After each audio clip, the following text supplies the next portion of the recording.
No problem. I don't know when we stop saying Happy New Year, but Happy New Year. Thank you. Likewise. All right. Now, tell me, you started playing the flute at quite a young age. Yes. What was that one thing that made you realize that actually this is my calling? Growing up, I loved music, or I love music, so to say. And then as I was growing up, I used to see a lady, a flutist from Russia. Okay. On NBC show. It used to be called Afro Connection, or nice. sometimes NBC play local music.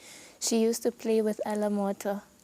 And then every time she plays, I just feel at peace. And then I told myself, I want to be like this lady. I want to play music. I mean, there's just something that you cannot explain when one plays flute. And then after I matriculated, 2004, before that in grade 10, the passion of music just keeps on going. So I decided it's either I become a professional music performer or a psychologist, but music was just too much. So after I matriculated, then I got an opportunity to enroll with College of the Arts for an African Performing Arts diploma. And then as we were first years, there were a lot of modules that we needed to do. And also you have to choose instrument, African instrument and Western instrument. So in our class then, this lady that I used to see on TV, her name is Paulina Lopnina, and she's my mentor up to today. She walked in our class with one of my lecturer, Mr. Banana Shekupe, and then she was explaining a flute is a wind instrument, that's now the category. It does this, it does this, and then they were doing a duet performance. My lecturer playing guitar and she was playing on a flute. They were just playing an African kind of melody, and then I said, yes, finally, I have to choose. I have to choose this. I used to see you on TV, and now you are in my class telling me about the importance of this instrument. So that's where I decided I want to be a flutist. And then, funny enough, when I was going on with my studies at UNAM, I just decided I need to perform.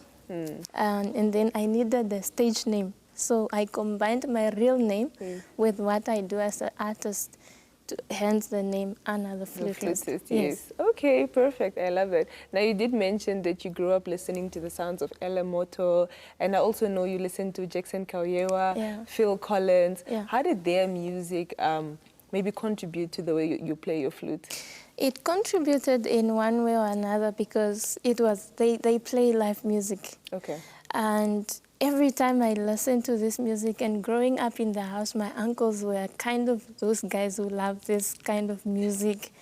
And as it plays, I feel like, then I was a student at College of the Arts, I feel like while it's playing, let me see what I can do, incorporating what I learned to just see if I can improvise. So hence, I was more influenced in that way. Yes. That's very beautiful. And I think even with your teacher and her coming into the class, and everything was a full circle moment for you. It was. 100%. Yes. All right. Now, you have a certificate and a diploma in musical studies. How has that also contributed in the way that you play your flute? I've learned a lot of lessons formally to not just be a performer who performs out of the blue. Respect for those who are self-taught.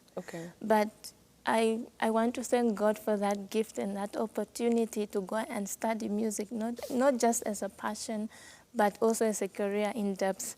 I learned how to do things, to understand music, because you need to listen properly.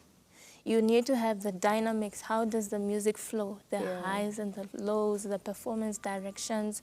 You also have to understand the musical aspect of the language itself. When you go in studio, when you meet other musicians, just like any other career, people, when they sit, the journalists, they also dive into the language they speak. So do music also. We have our terminology. You would want to dive in. You can give me 90 beats per minute. You understand such things. So I've learned a lot to listen, to humble yourself, to know why must I play the music majestically. Why must I start the song rough? Why must I start soft?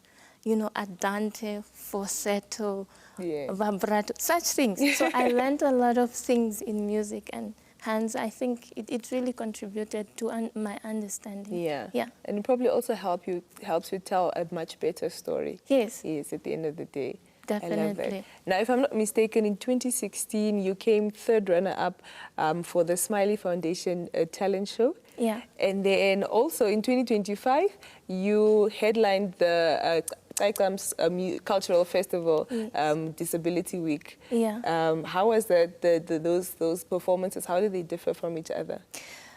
They contributed to me as an artist. They differ because each event that I am fortunate to be invited and perform, they serve as a particular purpose. Yes. And your audience differ. So I appreciate every moment I get. There isn't to say, this was my best. For me, whether it's a huge event or it's a competition, it's where I'm going to just serenade people through the instrument. I appreciate and I take it at heart. It's a learning process because every day is a learning time for an artist. Yeah. So do I feel like every moment I appreciate. Yes. Yes. And I must say congratulations, because even headlining at the National Disability Week at the Taikam's Cultural Festival is such a big move in your career, actually. It does. Yes, so congratulations on that. Thank you so much. I also wanted to know, what advice would you give to anybody that is trying to follow that same path that you are on right now, playing the flute?